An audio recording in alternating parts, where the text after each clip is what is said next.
now. Yes, Magadeep sir. sir or Gagan sir, if you will see on the right hand side top, there's an option coming for share screen. Gagan, can you see it? Right. I'm The trying to sharing see. options? It There's says an If you option sharing go to coming share here. options. the, Yes, if yeah. you click on Oh, that, it will install a small attachment to your Chrome yeah. extension. After that, you can share. So the stage Okay. is yours, Saif sir. Stage is yours. Okay, You're sir. live. Thank you, sir. Thank you so much. A very warm welcome to everyone on the fifth episode of series on workshop on exploring food and beverage industry trends 2020. I, Saif Sanju, Mission Professor at Vatel Hotel and Tourism Business School, Sushant University, Gurgaon, one of the leading university in Delhi NCR, would like to welcome our distinguished speaker, Mr. Magadeep Singh and Gagan Sharma, our Dean Professor, Dr. Garima Prakash, Director Vatel, Mr. Laurent Giro, and all our panelists and attendees present here in the fifth day of our workshop. The theme for today's workshop we have decided is all about Indian wines, basically about the Vedas to today, how the evolution of wines, how the wines are in market nowadays, and what is the wine culture we have presently in the society. By the experience of Mr. Magan and Mr. Gagan, we will get to know about the origin of wines in India, about the wine trade and facts during colonial period and British Raj, obviously about the current detail of the industry related to the wine tourism, what exactly is wine tourism and how people are getting attracted toward the wine tourism and how it is expanding nowadays, and future and potential of Indian wines. We will get to know detail about all these topics during the webinar. Now I would like to introduce our first esteemed speaker, Mr. Magandeep. Magandeep sir is a graduate from IHM Mumbai. He pursued a sommelier course from Rhone Valley of France and an alumni of Vatel Nimes. He is India's first French qualified sommelier and professional wine taster. Mr. Magan is also ambassador to India from the top German estate, which are grouped under VDP. He has written two award-winning books as well. The most recent being is The Indian Spirit, The History of Alcohol in India. He is also a founder of India's first ever accredited wine and beverage school named as Institute of Wine and Beverage Studies. Now I would like to introduce our second speaker for the webinar is Mr. Gagan Sharma. He is a graduate from Institute of Hotel Management. He has received a degree of Master in Hospitality Studies from Victoria University, Australia, and also terminal diploma level 4 from Wine and Spirit Education Trust, United Kingdom. Mr. Gagan Sharma is a managing director of Institute of Wine and Beverage Studies. He is received recognition in various platforms such as he was a partner at Indian Sommelier Championship Hungary. He was a wine specialist in media board member for multiple years in Italy. I would like to call Mr. Magan and Mr. Gagan to take over for the webinar. Welcome you, sir. Thank you so much. I hope I'm not muted. I think Gagan's screen is No, being we can hear shared. you, so we can hear you. Okay, cool. Vanessa, can you So see the presentation? I can see the presentation right now. It's not running though, right? Okay. Now it's running. No, Perfect. it's It's running. Okay, guys, welcome everybody to this our second time around. And I hope the second time for all of you. If you're coming for the first time, we'll both sort of Gagan and I will talk a bit about a topic. Yeah, last time we spoke about how to become a sommelier and why a sommelier is much more than being a wine waiter. Today we'll try and impress upon you the idea that India is not a country that started drinking 20 or 30 years ago, but the fact that the presence of alcohol, be it ferment or distilled, have been in our ingrained in our history for thousands of years, not 100, not 500, thousands of years. So this presentation is a bit about that. So I think I can't move the slides. Okay, you're moving that. I Okay. can. So, okay. Cool. So guys, we start off, let's say, with mythology, and mythology is always a very important place to be because we can't necessarily prove it's true, but then obviously mythologies are based on real stories, so there might have been something to the whole essence of it. Here, what you can see is a very popular imagery which talks about the Samudra Manthan, which means the churning of the seas.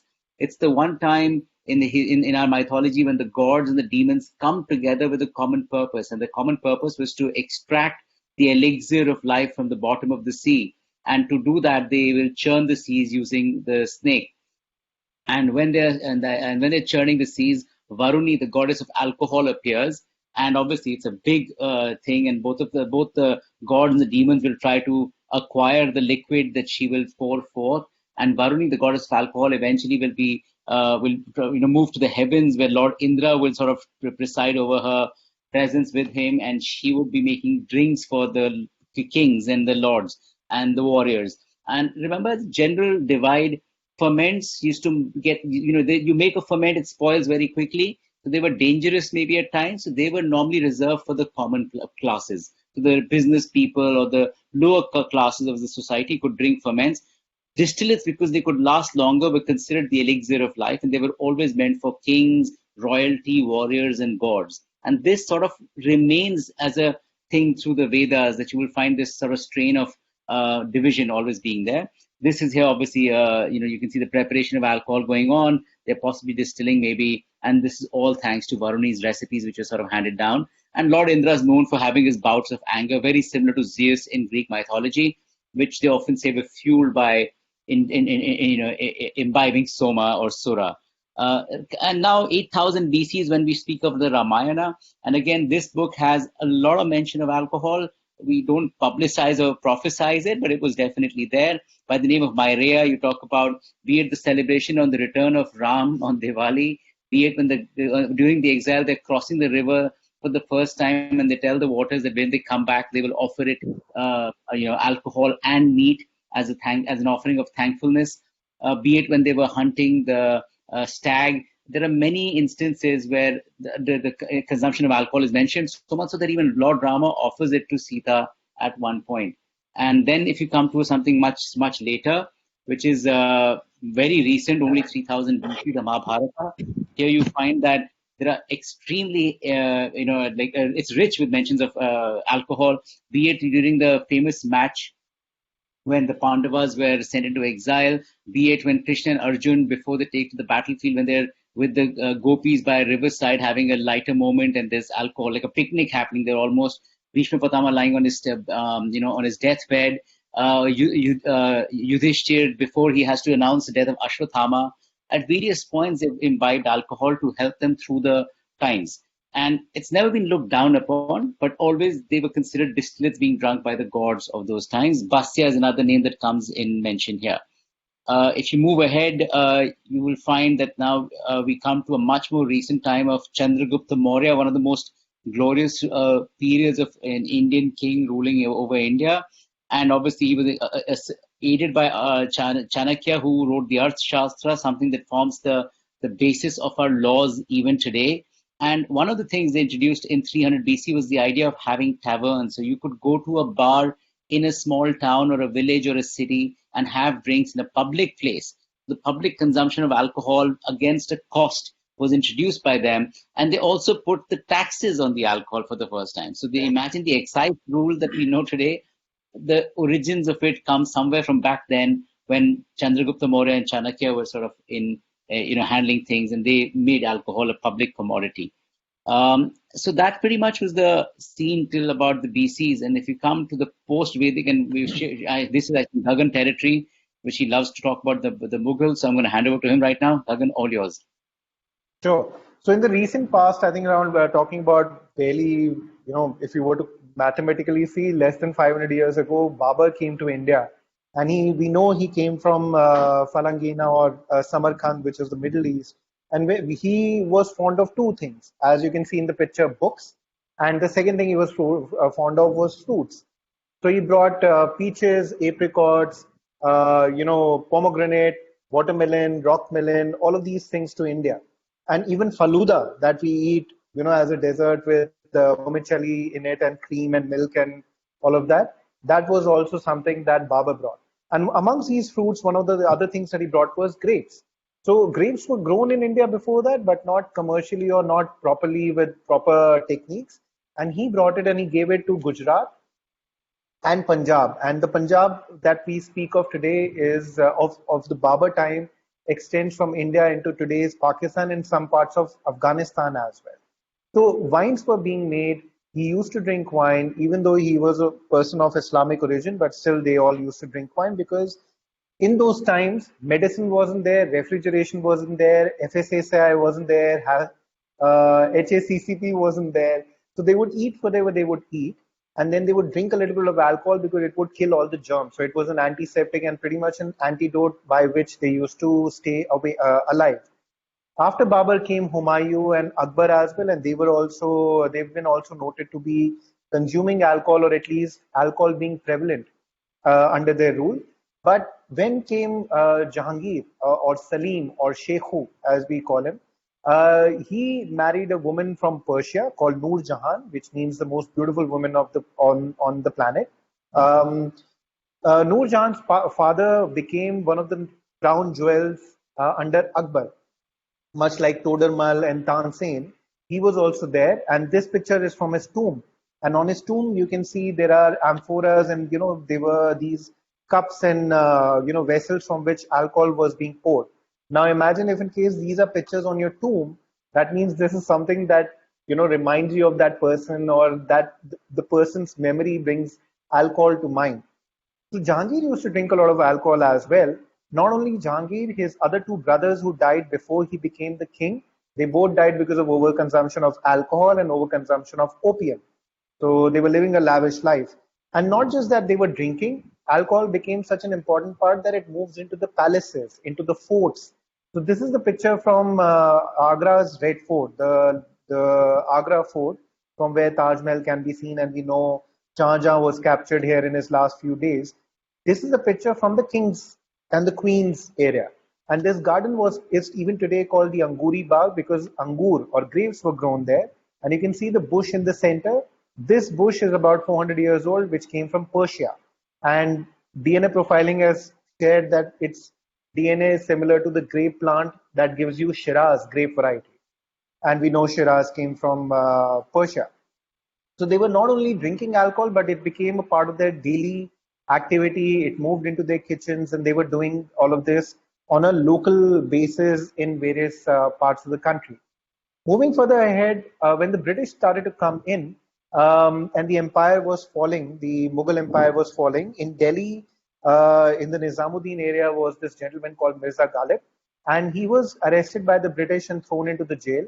Initially, he was given a pocket money, a financial pocket money, but then Mirza Ghalib said, yeah, listen, what am I going to do with money in jail? Right? I can't spend. I don't have a family. I don't care about my kids and my wife anymore. Give me alcohol. And he was given 27 liters of alcohol per month. And what was this alcohol? This was Old Tom gin, which is made in London. So he was drinking gin and rose water, no tonic water, but gin and rose water. And the gin was from the UK. And he was drinking sparkling wine that came from the Champagne region of France. We're not talking about a sparkling wine. We're talking about a champagne that is made in the Champagne region. And this is what was going on in the jails. People in the jail were drinking champagnes. So India was importing a lot of international illegal liquor, and the British were drinking it as well. And further, after that, in the mid 1880s, we know Europe was going through a problem called phylloxera, where no wines were made. So the British said, listen, we can't import anymore, so we have to start making alcohol here. So they started making alcohol in India, wines in India, and they were sending it to a lot of colonies in and around Asia, as far as New Zealand and Australia as well. So much so that in 1883, while Calcutta was the capital of India under the British Raj, the Calcutta International Exhibition took place. This coin is in Delhi's National Museum. I've seen it personally as well. And, at the International Exhibition, wine awards were conducted. And one of the wineries from Australia won the award. And I've seen that award in person when I visited the winery. After this, things changed. Came a lot of world wars, Great Depression, energy crisis, and a lot of other things. And do remember the movement towards India's independence started. So the focus of the British moved away from creating alcohol, and that is the reason why for a while India lost making wines or alcohol per se. Once India received its independence, Old Monk came up in 1954, and so continued the chapters of Indian winemaking as well. One of the foremost companies that are remembered as the first, establishment for wine production in India is Chateau Indage. But of course, they are gone now. The other one was ND Wines that was started by three friends, and they are also gone. But then the two companies that have remained from the pre-2000 era is Grover Vineyards and Sula Vineyards. So Grover Vineyards was started by Mr. Kapil Grover. He was already experimenting with grapes in India since the mid 1970s, if I'm not wrong. And when he started to, started the idea that let me start my own winery in India, it started in Karnataka because that's where the family was based. So he approached a winemaker, celebrity winemaker in Bordeaux, and he brought the cuttings from Bordeaux from a winery called Coste Estornel. And Mr. Michel Roland, he came to India and he started making wines in India. And even today, if you see the bottle of La Reserve, even today on the label, Michel Roland is written because this is the guy who actually created the wine. In Nasik, in Maharashtra, this gentleman, Mr. Rajeev Samant, he started winemaking practices in India. In Nasik, sorry. His ancestors were already growing grapes, so he said, "Let me take over the grape plantation, change them from table grapes to winemaking grapes, get this gentleman called Kerry Damsky from California and start making wines in Nasik." And that is how the Karnataka wine industry and the Nasik wine industry, from today's point of view, started. Then came the post 2000 era is a little more exciting. Came these wineries like York, Rivello, Vallone in Nasik itself. These are small wineries, boutique wineries, family-oriented wineries, not industrial-style wineries. Fratelli came in, which is a massive winery, but it came with the idea that there is another wine region now in India, which is called Akluj. And then came Charisma much recently, and they also started a new wine region in Karnataka called Hampi Hills, which I think Hampi we already know of from the UNESCO World Heritage Site of Hampi town. And so these came in. Now they changed the way wine production happens. So Fratelli brought in a lot of intelligence from outside. They brought in a lot of new wine styles to India. Charisma made a new wine style. York, Rivello, Vallone, they started a very different scheme of winemaking in India. So these are the brothers who are behind the York wines. York is not a region, it's not just a name because of a reason, but York actually stands for Yogita, Ravi, and Kailash, the three siblings. So Yogita is not a part of the venture as much, but the gentleman in the glasses is Ravi. He is the manager guy. And Kailash, he started his wines in Australia and came back in India, and he's the winemaker for the winery. This powerful couple, they were working in America, earning big dollars, but they decided to come back to India in 2000, and they started their plantation in 2005, and they make wines called vintage wines. Amazing wines, barrel fermented Cabernet, barrel fermented Chardonnay. They brought in Sangiovese to India, Grillo, Nero di Avola, made a beautiful late harvest Chenin Blanc, and they started a very different scheme of winemaking. Vallone is a very small family-oriented winery. Everything is handcrafted. It was started by Mr. Shailendra Pai. He is the man behind the first sparkling wine in India called Marquis de Pompadour or Omar Khayyam. But of course, Chateau Indas shut down, and he started his own winery called Vallone Vineyards, and they have been doing some excellent job as well. Magan sir, if you want to take over. Yeah. So speaking about wineries, the fact that we have almost more than just a handful. This one was another collab which happened since the 80s when Michel Roland had first come to India with to Pernod Ricard actually back then. And now here you have a combination where there's Kapil Sekri on the left, and he joined up with people from Italy. And in the center of this picture is Piero Masi, the winemaker, and Alessio Secchi, the other part of the Italian collaboration. But more than just a collab, this was a joint venture in the sense that they've tied up, and they're the 7 components that make up Fratelli meaning brothers. And they primarily work with some Indian grapes, but a lot with Italian grapes also, making some very unprecedented wines, like a white wine from red grapes, like a Sangiovese Bianco, and even Sangiovese for that matter in the red version, making some high-end prestige wines like the Sette. And finally, they recently did a collaboration called Junoon, where they got a Burgundy winemaker, a Negociant company, and the owners down to make a special limited edition bottling. And I think it's some very commendable stuff. In fact, they also did a lovely sweet wine, which is unfortunately not in the market anymore, but you can buy it at the winery itself, but they have a small resort maybe. But that's Fratelli. Another house that's very commendable is Charisma. it's Krishna and Uma, hence their name combines to form Chrisma. They make a handful of wines, very small selections. There used to be some Chardonnay. There's definitely more of Sauvignon Blanc, which is their primary grape, as in Cabernet Sauvignon in the reds. And then they have some Syrah, which is just now coming into its own. But they make some really iconic wines. They did the first Magnum bottlings, vintage tastings, where they did backward of a vertical way of their wines. You could taste 5 vintages together of the Cabernet to see how they were evolving.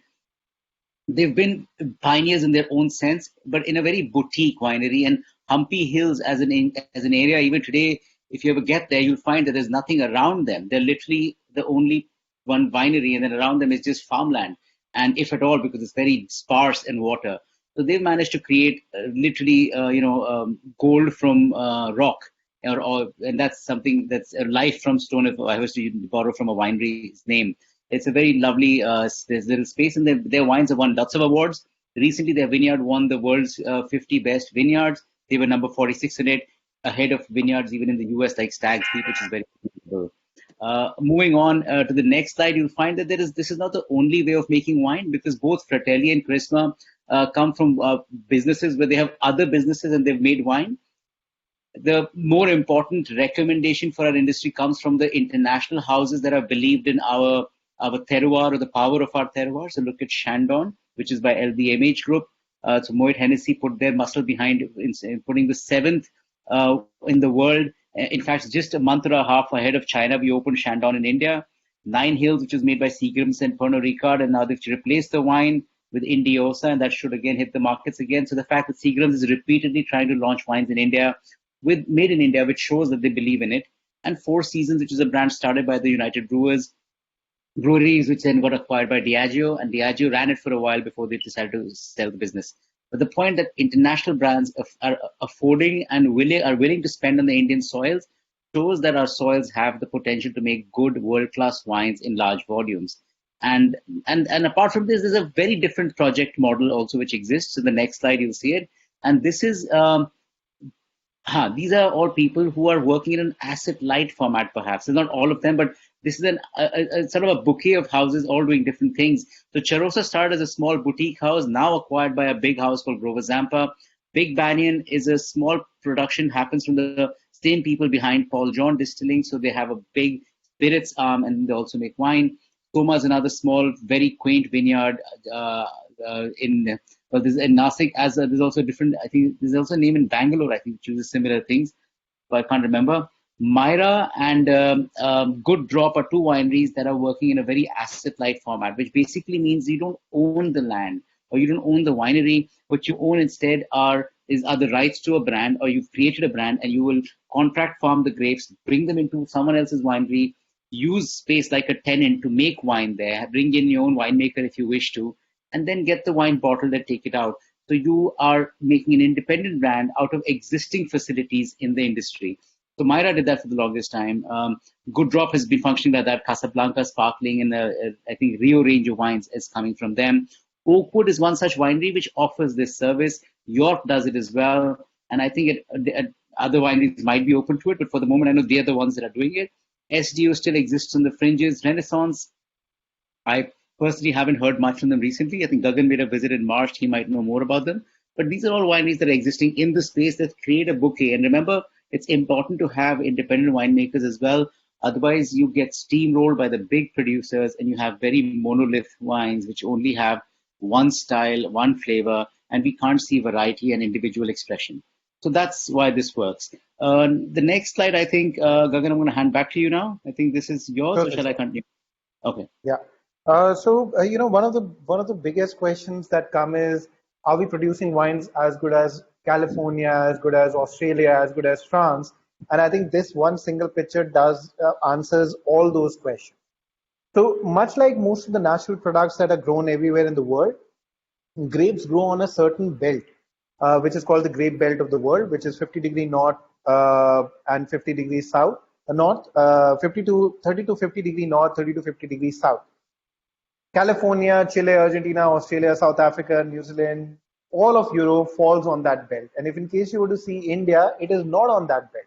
Because we are not on that belt, we cannot be compared to what France is, or what Italy is, or what Germany is, or Spain is, or any other winemaking country for that matter.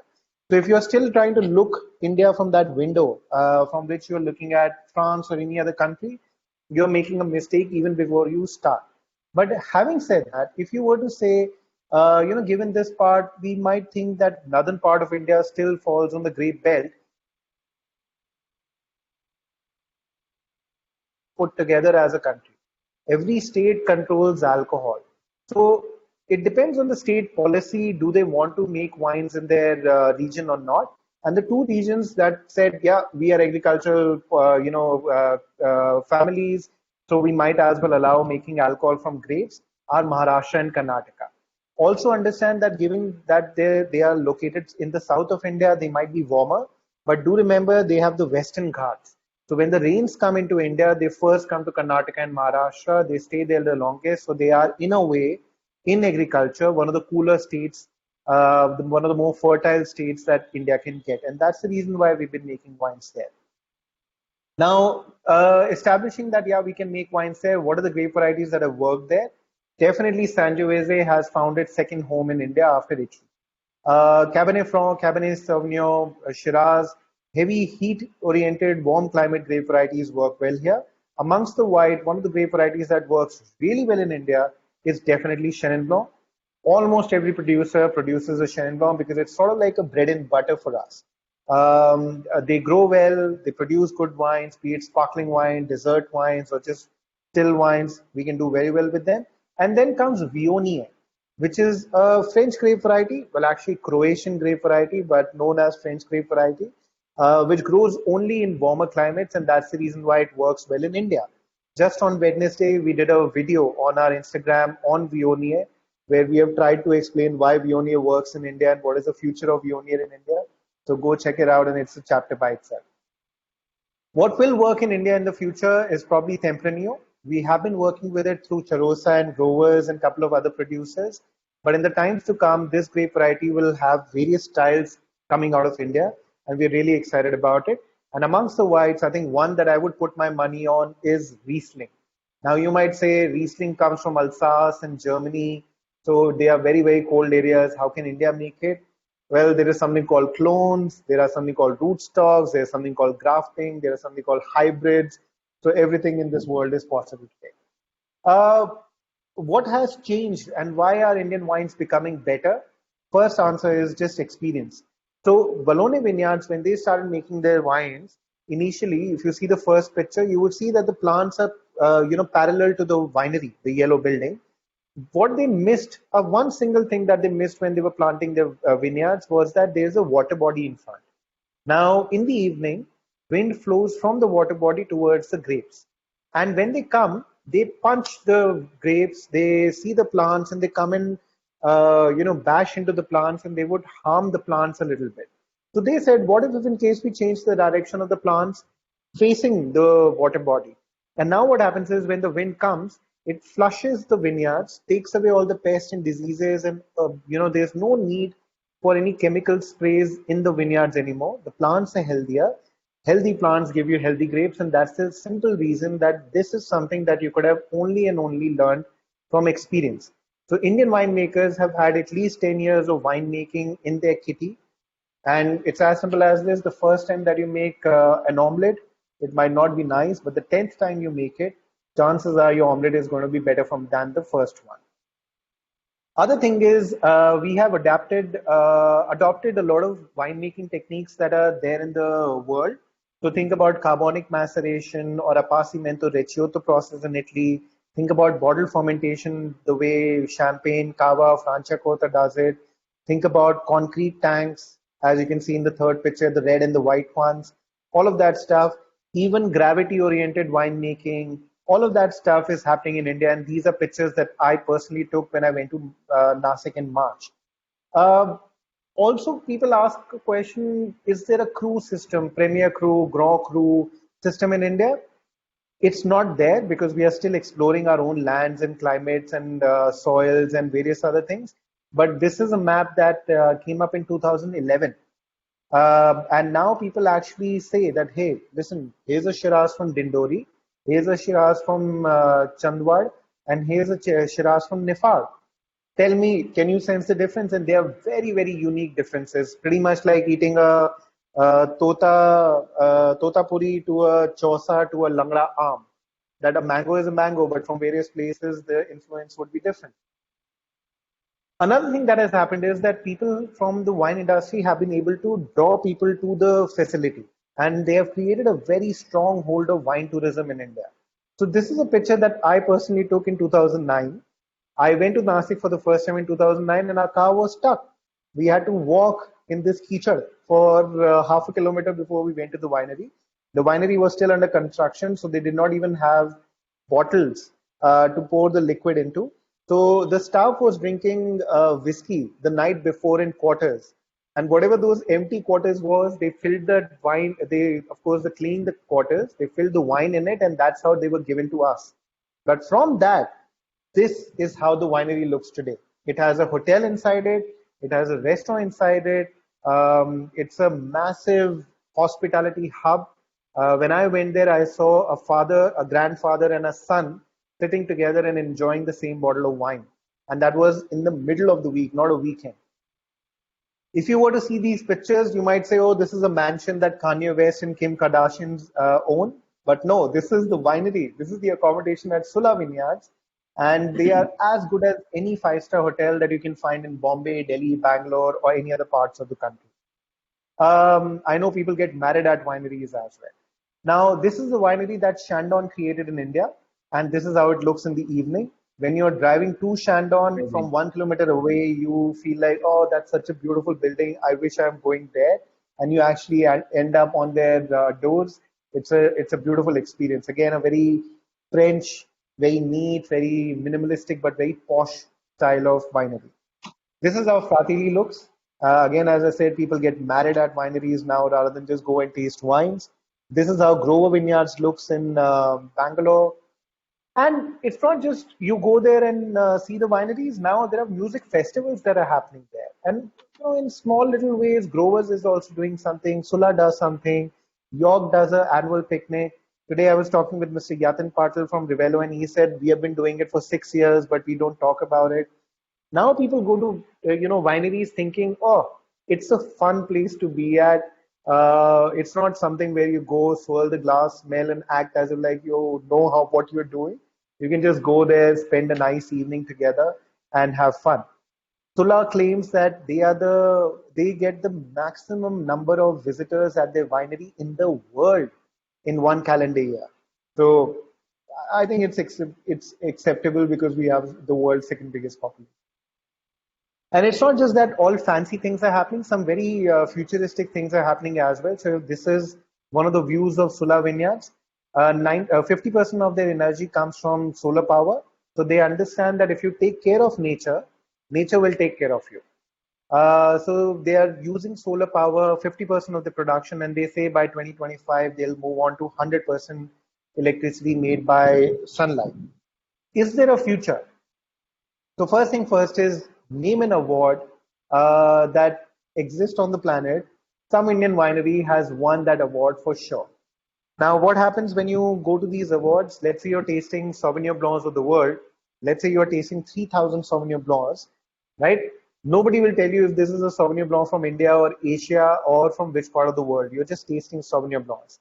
If the wine is good, it gets an award. And Indian wines, when we talk about any wine, we sit next to maybe a Pouilly-Fumé, maybe a Sancerre, maybe a Marlborough from New Zealand, maybe a Adelaide Hills from Australia or a Margaret River from Australia, to a Californian Sauvignon Blanc. Somewhere in the mix will be an Indian wine. And then you think, oh, an Indian wine won a gold award. And the Pouilly-Fumé also won a gold award. Pouilly-Fumé comes for 4,000 rupees a bottle. That has a gold award. Indian wine, Sauvignon Blanc, comes for 600 rupees, and even that one has a gold award. And then you say, it's not about India versus France. It's not about 4,000 versus 600. It's about both the wines getting a gold award. Why should I pay 4,000 rupees when I can get a gold award wine for 600 rupees? The other thing is that our winemakers have, grown up and they have gained a lot of experience as well. So Kailash started his winemaking in Australia. When Moet Chandon came to India to make sparkling wines, they did not bring a French winemaker. an Indian winemaker told them how they should be making their sparkling wines in India. In the green t-shirt, you see Amrut. He's the winemaker who makes all the sparkling wines from Moet Chandon in India now.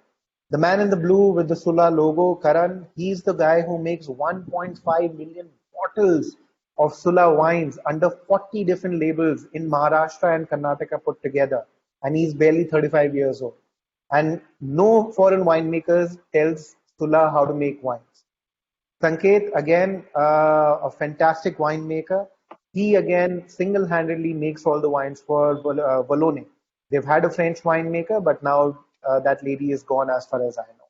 So Indian winemakers have grown up and they have, gathered a lot of wisdom in making high-quality wines, and all of their wines have won international awards as well. And finally, in 2025, 60% of the young population of the world, when we say young population, we are talking about 18 to 35. So I'm still young. Magan sir, sorry that you're not young according to that stat. But 60% of the world's young population will be in India. Day before yesterday, my phone broke down and I was just searching for a new phone to buy. Yesterday, OnePlus launched OnePlus Nord, a new phone. And between 12 o'clock and 12:25, when I got the notification, in 25 minutes, 2.3 lakh units of that phone were sold only in India. So we have the money. We have the young people who are aspiring for a better life. They don't drink alcohol to drunkenness. They drink alcohol as a lifestyle choice. Investment in India, you saw Fratelli. French making investment in India, Four Seasons, Fratelli, Grover Vineyards. These are all great examples.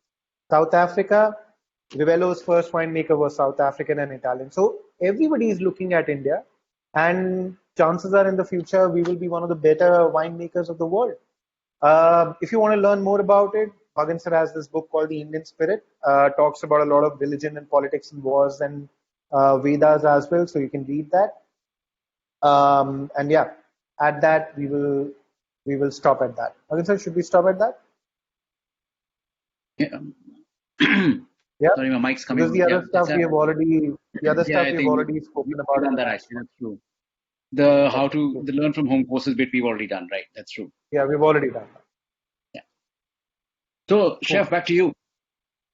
It's really great, the knowledge you have shared with us. Most of us, we don't know about exactly, like, if you have just thrown light on 1628 about, Jahangir and Nurjan, how they were, it was that time in the wine related to the things. And slowly it's come into the, Indian society again, and people started enjoying the wine. And if you talk about today, it's totally different image as compared to the, 2 or 3 decades. Yeah. And so many wineries are coming up in the market.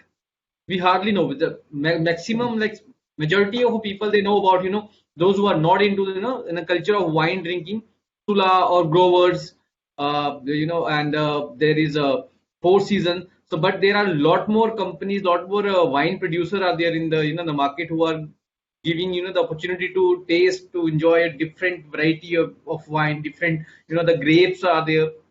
So just I want to know one thing, like in India, we use like obviously are there, but like in viticulture, some chemicals fertilizer we do use to give the good quality of grape, which gives the better quality of grape for producing a wine during viticulture. If you talk about, or it's a natural process. It's like farming, so you have no laws governing not using pesticides or fungicides or whatever you wish to. It comes down to your own sort of idea of how you want to make the wine. So if you wish to be organic, you will obviously try and avoid chemical substances. If you wish to be biodynamic, which right now no one's done, you will go a step further. There are certifications for organic farming in India, but there are none of them have been applied to wine as yet. But we do know that wine being made in India is vegetarian, and they're not using any animal products in that sense. So no isinglass for filtration and stuff. That's not there. But using pesticides or fungicides or fertilizers is completely the prerogative of the winemaker or the winery owner. Remember, these things are expensive. Sometimes, very often, when they don't use them, is also because to use it over acres and acres of land is a very expensive proposition. So you try to look for the organic, ways around it.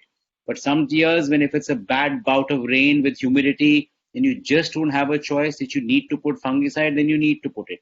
But that's a cost to you. It's not that they want to do it to be safe. And yes, because it affects the soil. And if they own the piece of land, they know over 10 years the land quality will go down. It won't help them. So people who are smart try to avoid it for two reasons. One, that it affects land. Second, because it's expensive. But it's not governed by the government anywhere. Okay. And if we talk about, the different wineries present in India, like we have a Arsola, we have a Growers. So what do you think about the terroir of the particular area, like the how it matters a lot, like in the the quality of a wine? If you talk about a Bangalore climate and the terroir of a Bangalore, and if you talk about in Gagan already Maharashtra, showed you. so how it matters? Gagan already showed you a map which said that India doesn't lie in the belt that makes wine traditionally. So when you go into Nasik, you find that there are the ghats which sort of protect. We become a wall during the monsoons, and it gives you that protection. But then we plant in the southern cycle, so we can't plant like in France. We don't start in January, February, and harvest by September because it's too hot, and there's a monsoon in the middle. So we instead plant by August, September, and harvest by March. That's how our cycle works in Nasik. As for Bangalore, which is much further south, how do you make wine there? Very simply, altitude. You have elevation of almost 800 meters. It's a plateau, part of the Deccan Plateau. That elevation helps you get cooler climates. So consequently, Bangalore harvests a lot sooner. So although they plant all the same cycle, like starting July, August, June, July, they can sometimes in Christmas they've started harvest even as early as 1st of Jan. It might be mid-Jan, February for the others in the Bangalore region, but Bangalore harvests earlier than us because of this reason, because they're cooler. Exactly. Thank you, sir. Like especially nowadays, like everything is on online mode. So how you are managing your, the actual practical knowledge, because it's all depend upon, the how we are delivering the knowledge of the particular wine, and without tasting we cannot judge the wine. So how difficult is for you nowadays to, to reach to the particular target audience and to give the particular experience related to the wine and spirit basically. So how difficult it is nowadays, because it is still going on and it will take some time to get back on the track. So when we are calling you or someone wants to join your classes, and they can take a glass in a hand of fine, and they can taste it and they can ask you, okay, this is the characteristics. But nowadays everything is on online mode. So how it's difficult for you to reach that particular target audience? Well, that's something totally new for both Gagan and us. We've tried to conduct tastings. I remember Gagan did one with the luxury brands that we were there together, locked in, and people were tasting things at home, and we were tasting from our. So we didn't specify. It was first of all. I mean, we didn't specify you have to get this particular product.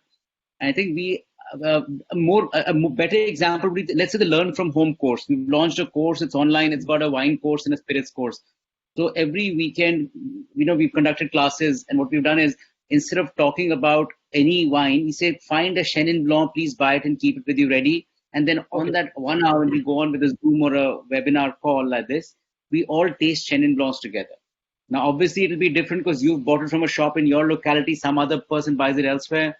It will definitely not be the same. So we don't go into the nitty-gritties, but we first discuss the basics of that wine, because the premise remains the same. Even if a Growers makes it or a Sula makes it, largely right now, stylistically, we're not that far apart.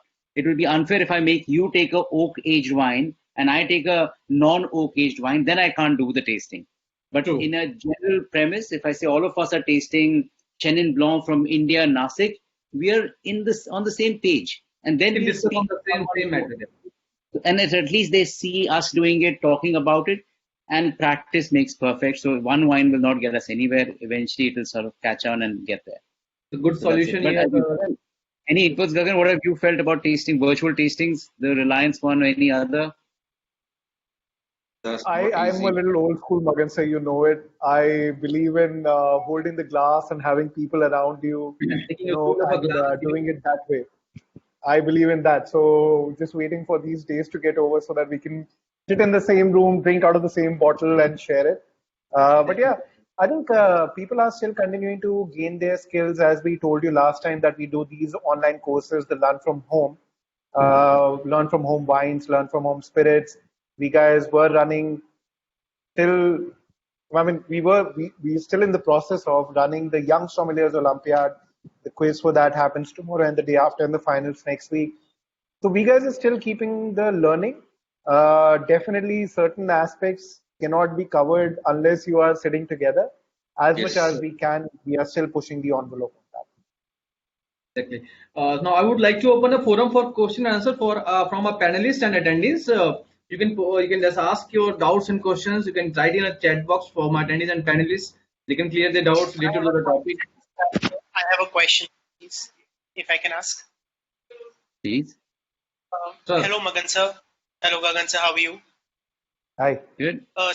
Sir, any matches made in heaven or any quintessential pairings when we are dealing up with that needs full-bodied wines? I've used Pinot Noir. I've used Cabernet Sauvignon in some cases.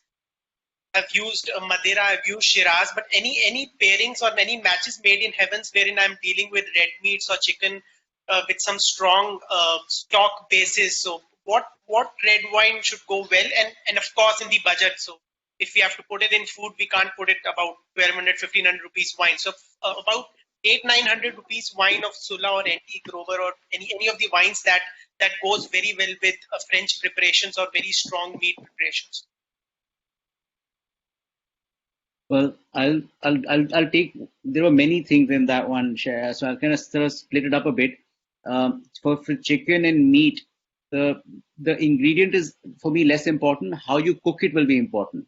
For example, if the chicken goes into a tandoor and gets those charcoal flavors versus the meat gets boiled, the chicken is stronger for me than the meat otherwise. But if that meat was grilled, then the meat will have a stronger flavor, and the chicken is boiled and minced, it'll be even weaker a flavor. So the I'm dish will be basically, I'm very basically, sorry, I'm basically trying to ask about French preparations that are more of a that has more of a stock base, that glaze, that stew kind of preparations. You're I saying know, like I you're saying know that the red meat would the brown sauce base is what you're saying. yes, yes, yes. So for me, the brown sauce is important. Whether you put tofu in it or paneer in it or chicken in it, for me, is a bit less important because that's part of the thing. So they will see. The point is, normally they say what grows together goes together kind of logic. That if you're in Tuscany and you're having wild boar, they will say the local wines work there. If you're having the pigs and truffles and dishes in the Rhone Valley, they'll say the Syrah or the Grenache southern wines go there because they kind of came up together. So if you say about matches made in heaven, I think heaven's very subjective. One man's heaven is another man's hell. If you were out celebrating and wanted to have champagne at stake, I will never say you're wrong. I'll say that's the perfect match. So for me, there are no heaven matches. The match made in heaven is more about more than just the food and the wine in front of you. It's also the company, the conversation, the ambience, the mood, the day, the setting. That makes it more heavenly and memorable than the stuff on the table in general. And the other thing which I had to dissect was, so Pinot Noir generally would be a very soft wine. Even at its heaviest, it may not look like the richer, heavier wines that some of the other grapes can make. So I would, if you had a very rich preparation, and I'm saying extremely grilled meats, charcoal, steaks and stuff, maybe a Pinot Noir might not be always ideal. With you having a steak with béarnaise sauce, maybe fine, take a Pinot Noir, and if you like it, I love Pinot Noir. I'm going to throw Pinot Noir face so I can drink it with everything. But if you're like a Syrah person, and if you want an Aussie Shiraz, and I know Gagan will sort of gravitate towards one because it's a personal preference, he'll find to tweak the dish to make sure it works with the wine at hand. But any heavenly matches for you, Gagan? Not really, sir. But I think we both are on the same on the same page when it comes to food and wine pairing.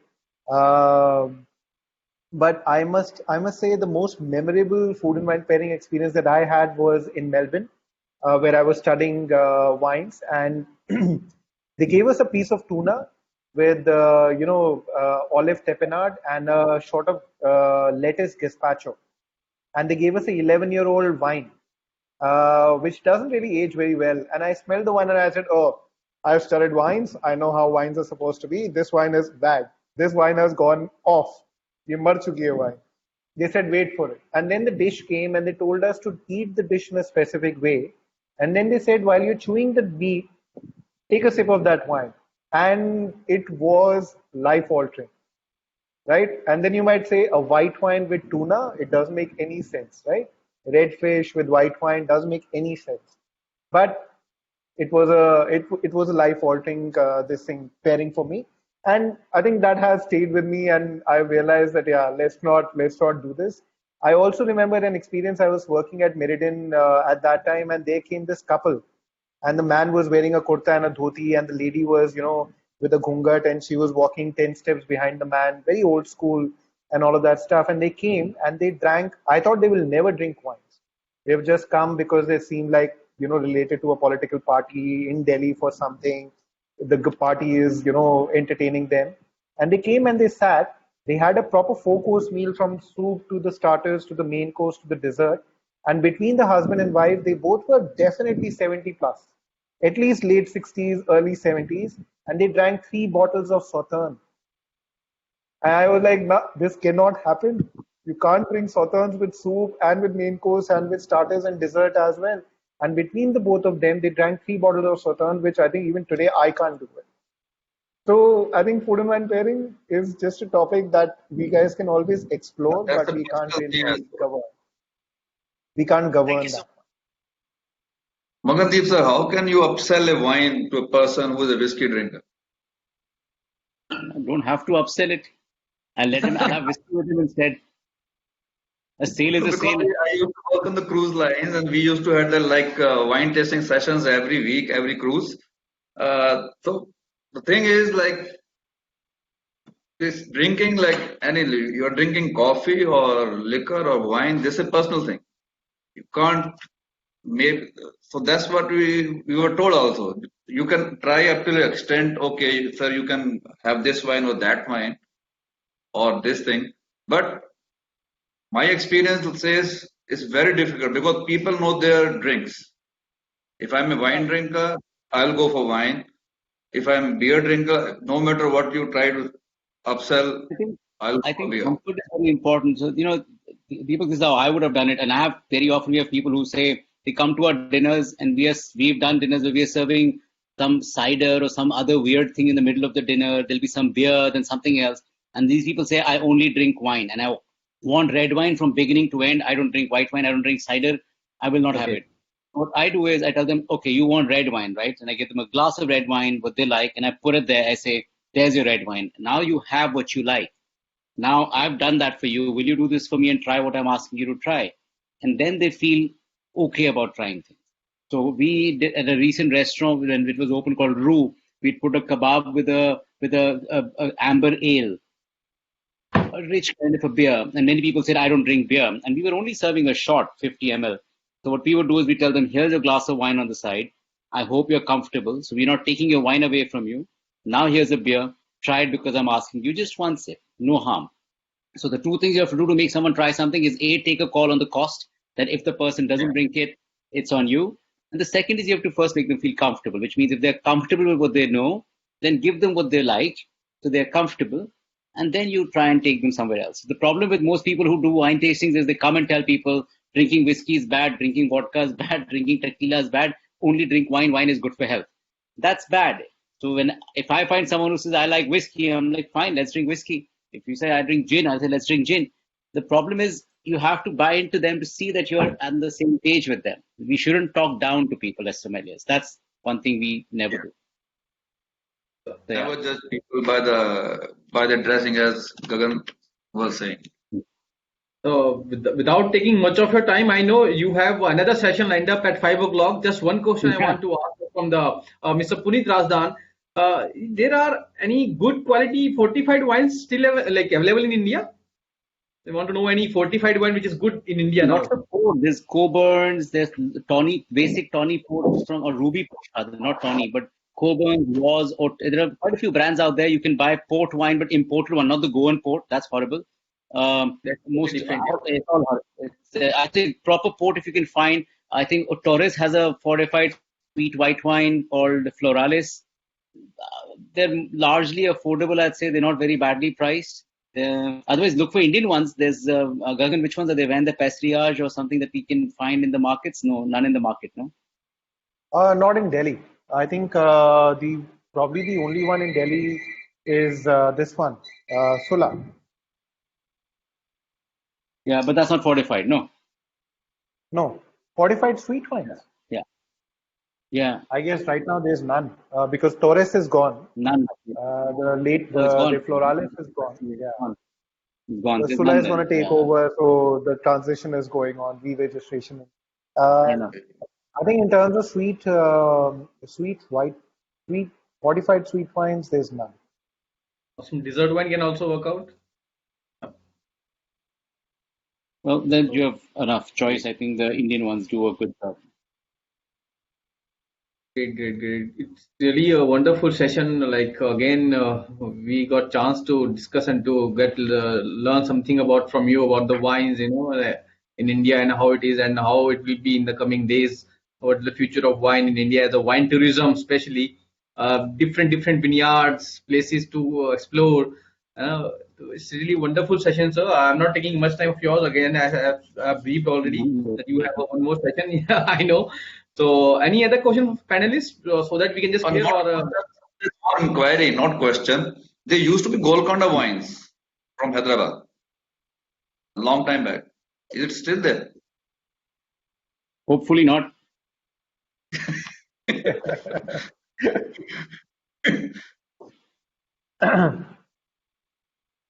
All right. Hyderabad has never grown one grape.